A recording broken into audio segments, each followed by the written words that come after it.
penderitaan orang lain. Nah, ada rasa empati ya. Iya.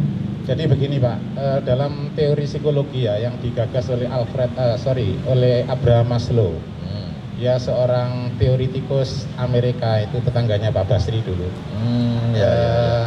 Jadi dia berteori tentang kebutuhan dasar manusia.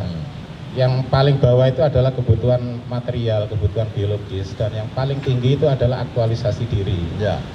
Nah, di dalam aktualisasi diri itu ada stage-stage, ada makomat kalau bahasa tasawufnya itu, ada station. Nah, puncak dari aktualisasi diri itu menurut Maslow yang ia sebut dengan peak experience, yaitu pengalaman puncak. Pengalaman puncak itu kalau dalam bahasa agamanya itu ada yang menyebutnya syatohat, nanti ada juga yang bentuknya itu mengambil bentuk cinta, makrifat, kemudian union mystic, ya persatuan antara manusia dengan Tuhan. Tapi saya tidak ingin masuk ke sana, ke yang sampai union mysticnya, tetapi aktualisasi diri, puncak aktualisasi diri dalam bentuk spiritual yang disebut oleh Maslow sebagai peak experience itu bisa menghubungkan seseorang. Jadi kalau spiritualitas itu diartikan sebagai sebuah kemampuan seseorang untuk memaksimalisasikan karakter, memaksimalisasikan esensi jiwa manusianya. Yang sesungguhnya di situ juga ada jiwa Tuhan, karena sesungguhnya ini agak kembali ke belakang kemarin Pak, ketika Pak Yahya menyebut apa yang disebut oleh Hussein Nasr dengan scientia sacra. Itu sesungguhnya kan salah satu poinnya menurut Hussein Nasr itu bahwa Islam itu tidak mengenal dikotomi. Salah satunya adalah antara agama dan sekulum atau sekuler atau dunia. Jadi Islam itu tidak pernah mendikotomikan antara dunia dengan akhirat, antara manusia dengan Tuhan.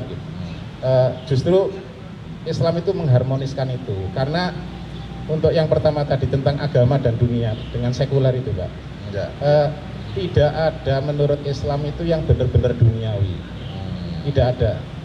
Karena hal yang sepertinya menurut banyak orang itu duniawi, ketika itu kemudian kita lakukan dengan kesadaran ketuhanan, maka itu menjadi ukhrawi.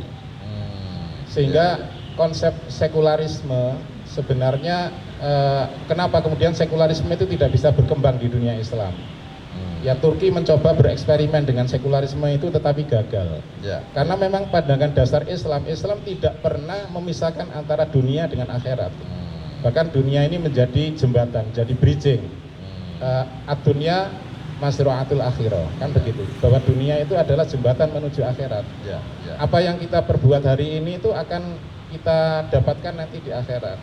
Terekam semua ya. Terekam, dan itu nanti dihitung di akhir sana ya. Ya. Nah, kembali ke tadi Pak ya. Jadi dengan meningkatkan spiritualitas, seolah-olah kesannya ketika manusia itu melalui zikir, melalui pengasingan diri atau isolasi diri, kholwat ya, untuk mendekatkan diri kepada Allah, seolah-olah dia egois. Kesannya dia egois. Padahal ketika dia mampu meningkatkan karakter esensi jiwanya pada puncak pengalaman spiritualnya itu, dia justru akan terhubung dengan manusia-manusia lain. Bukan hanya dengan manusia, dengan alam semesta, dengan segala seisinya. Sehingga orang yang sudah sampai pada peak experience ini akan memiliki jiwa yang humble, akan memiliki sensitivitas yang sangat tinggi.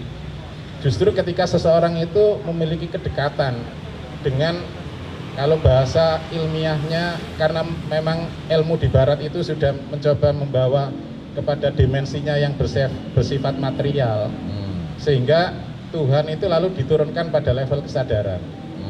Nah, sehingga orang yang disebut dengan universal consciousness, kesadaran universal. Nah, orang yang sudah sampai pada kesadaran universal ini, kalau dalam bahasa agamanya adalah Tuhan, Allah, maka dia jiwanya, kesadarannya akan meluas. Jadi ketika dia vertikal, kemudian dia akan beresonansi secara horizontal. Nah, ini mungkin Kalau di dalam sholat bisa tergambarkan dalam mana assalamualaikum pada saat kita Ke kanan selesai ke kiri itu ya. ke kanan ke kiri. Artinya kekuatan hablum minallah itu Iya. berdampak terhadap kekuatan Akan beresonansi Hablum secara minas. horizontal kepada sesama. ya.